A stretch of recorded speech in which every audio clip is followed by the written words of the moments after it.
Hey there folks, this is Ed Beard again with the Employer's Edge, and this video is kind of an important one.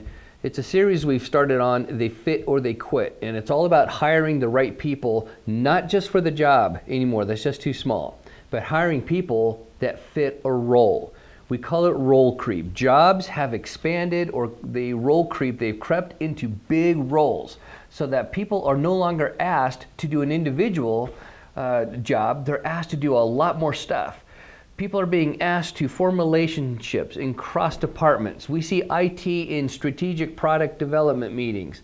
We see operations people being in strategic marketing meetings that involve attorneys and IT and all these different cross department functions coming together. We see people that are being asked to solicit help from other departments that don't even report to them, yet they have to influence those people into getting a project done. What behaviors are most successful in getting that done? You need to know that. And you need to help people understand how their personal behaviors are a match or are not a match to the role they are now being asked to do, or they'll quit. And we have an assessment, multiple assessments that can actually help you out with that. I want to give you a live example here.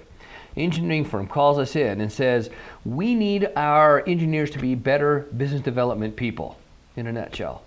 Well, none of them hired on for that. So what behaviors make an engineer an effective business development person? Because the goal isn't to just make them one, the goal is to be successful at being one.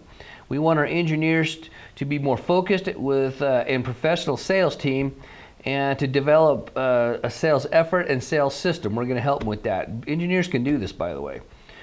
We need our engineers to develop the Chicago and LA market strategically and turn around slipping markets. See, there's a strategic fit for an engineer in a sales role, in a BD market development role.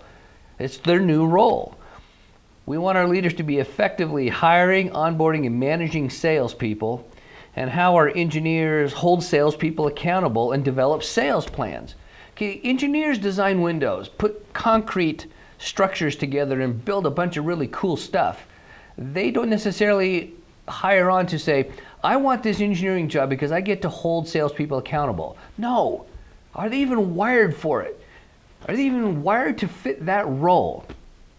Train our salespeople on sales skill in reading situations, and here's one, to be a sales coach as it pertains to closing deals. So in addition to being an engineer, an individual scientist, an engineer, they need to not just be a business development person, but they also need to be a coach. That's a third layer coach to holding other salespeople accountable and helping them out. What behaviors will make that happen? What behaviors will stop? You need to help them, assess them, and help them out. We can help you with that. Here's a good one. Here's the last one. Demonstrate effective questioning techniques at the booth at industry trade shows. Yeah. Well, there's a new one. How many engineers have you ever hired who said, I want to be an engineer for your company because I want to demonstrate my effective questioning skills at industry trade shows? It's just that cool. No, they don't. This is how their job has expanded into a role. Help them understand the behaviors that fit that role, and you are going to get people that fit instead of quit.